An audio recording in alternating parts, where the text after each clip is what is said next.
Hey, so real quick, before I begin, I just wanted to say that I started a Patreon. If you'd like to help support me and this channel, there's a link in the description. Thanks. In Sumerian mythology, King Ziusudra is warned that the gods are planning to destroy all of humanity using a great flood. The god Enki instructs him to build a ship, and in it Ziusudra survives a 7-day flooding of the world. Afterwards, he is taken to the east to restart humanity. Many Mesopotamian cultures have similar stories, like the Akkadian Epic of Gilgamesh and the Babylonian Epic of Adrahasi. In Christian theology, it was Noah who was told by God that soon a flood would come and he needs to build a boat that can fit his family and 2 of every regular animal, and then 7 pairs of every animal meant for sacrifice. Yet people seem to forget that part a lot. At the end of this wrath, God allows the waters to fall, and Noah lands at Mount Ararat in Turkey, and from him everyone on earth descended from. In Hindu mythology, reported in both the Satapantha Brahmana and the Puranas, Vishnu comes to the first man on earth, Manu, in the form of a fish and warns him of Pralaya, a great flood to come. Afterwards, he gives Manu the advice to build a boat so that he is spared from the destruction to come. In Greek mythology, Zeus is angered when King Lycaon of Arcadia sacrifices a human to him. Zeus decides to end the Bronze Age by making the rivers run in torrents to raise the sea level. It was Prometheus, always impeding on Zeus's plans, who warned his son Deucalion to build a chest that would hold him and his wife to avoid death. One of the most important stories in Chinese tradition is the Great Flood of Gonyuu. This time, the flood had no real godly causes, but the emperor was held responsible for preventing them. To do this, he first asked his relative Gun, who stole a magical, ever-expanding soil to build dams and dikes to prevent the water's arrival. This didn't work. So then Gun's son, Yu, was put in charge. I'm skipping over some stuff, but in the end, by digging drainage channels, Yu fixes the issue. To the Mayans, Sepactli was a crocodile or caiman who got his head cut off. From the blood of Sepactli, shells, jade, and bones flowed to create a new world. We haven't really decoded a lot of Mayan writing, so our understanding of the story is a bit vague, but what seems to be happening is, yeah, the world floods and one man, in this case Tiusepactli, survives on a boat and repopulates the planet. All of these are example of what's known as the flood myth, or the Great Deluge. Each one typically involves a deity like a god cursing the world with water and only allowing a small group of people and animals to survive and repopulate. The strange part is that nearly all cultures in some form or another have one, which is interesting because thousands of miles of mountains, deserts, and even oceans separate some of these civilizations, and many of these stories were told before there was exchange between civilizations. With this being such a common theme across so many different cultures and over such a geographically diverse area, this raises the question, is there any truth to the flood myth? Well, let's get into it. So, when researching this, I found there are basically 2 ideas that people tried to use to explain this. One is through localized events, basically saying every civilization experienced a different serious flood at some time in their history, and it's just a coincidence that others have as well. The other side focuses on a single global event or circumstance which impacted everyone all at the same time, and caused cultures to develop similar stories as a result. I'm going to start by talking about some localized event theories, with the simplest explanation I've come across going first. So many early human settlements developed around rivers, and they would depend on seasonal flooding to deposit rich agricultural sediments. This dependency early man had on the flooding of rivers could be the basis of many flood myths, and explains why many of them are associated with the rebirth of mankind, as floodwaters would bring new life to a river valley each year. In Mesopotamia, for example, the Tigris and Euphrates rivers would flood every year, but around 2900 BCE, extreme flooding was recorded at several cities in the region. It's thought that this was caused by the moving of sand dunes blocking the Karun River, causing it to spill over into the Tigris River. The severity of this event is hard to determine, but if it was as bad as some records make it out to be, this flood could explain where the Sumerian, Akkadian, and biblical flood myths all originated. A similar mechanism has been proposed for the Yellow River in China around the year 1920 BCE, where a landslide blocked the river's flow. After a year, the blockage failed and released a year's worth of stored-up water all at once. This might explain also why in their story the act of building dams to block the water wasn't enough, and the key was to drain the water out.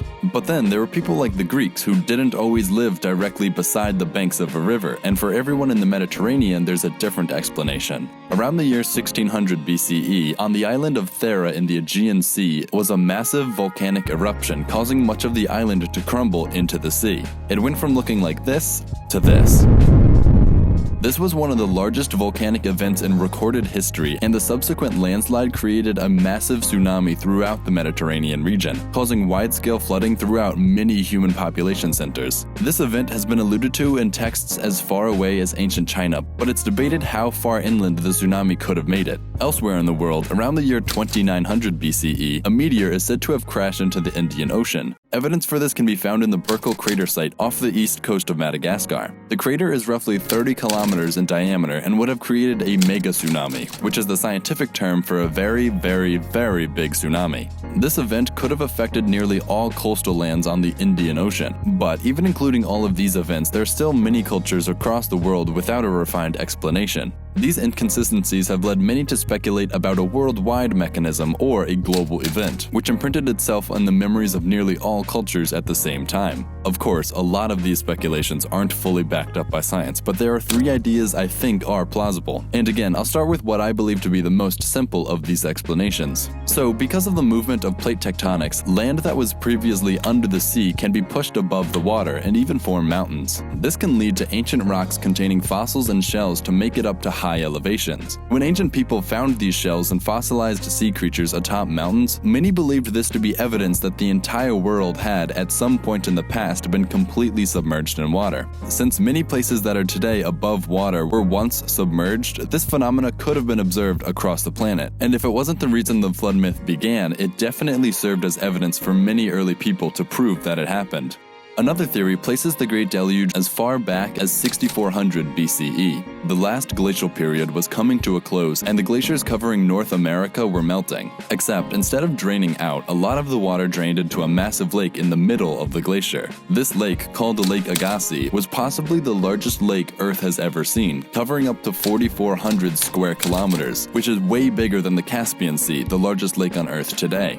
As the Ice Age came to a close, a section of the glacier broke off and released nearly all of this water at once into the ocean. It's hard to say how much water was released because the glaciers that contained it have since melted, but it's thought that this would have caused massive flooding along the coasts worldwide. This event could have also altered ocean salinity and circulation, which in turn could have created strange weather events that people at the time could not explain. The third theory I want to talk about also deals with the ending of the last Ice Age, but is far less catastrophic. So around 12,000 years ago, the icy Pleistocene epoch was coming to a close as temperatures around the world increased slightly, beginning the epoch we're currently living in, the Holocene.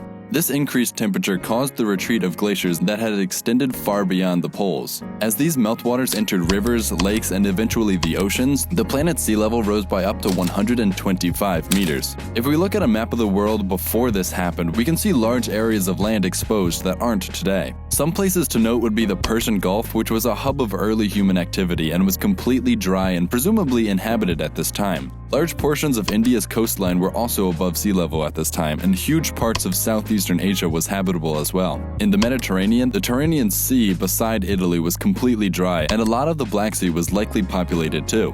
In Northern Europe, this massive plain called Doggerland was opened up and definitely contained large populations, as people have found tools underneath the waters that now cover this land. Lastly, in the Americas, much of the northeast coast was extended further into the Atlantic, and peninsulas like Florida and the Yucatan were greatly expanded as well. People would have been living in all of these places until glacial meltwaters pushed them out. This forced migration would have brought refugees to higher elevations inland, who would have likely told other people about their experiences. But this all happened fairly slowly, except for a few spikes in temperature along the way, and it also happened thousands of years prior to the formation of flood myths mentioned at the beginning. Whether a culture could remember an experience like this for so long is still up for debate, but I still hope you enjoyed learning about some of the plausible explanations, and please let me know which ones, if any, you think could have inspired these stories. If you liked this video and would like to see more like it, why not subscribe and give this video a like? I have another video coming out next week, so make sure to check back then. Thanks.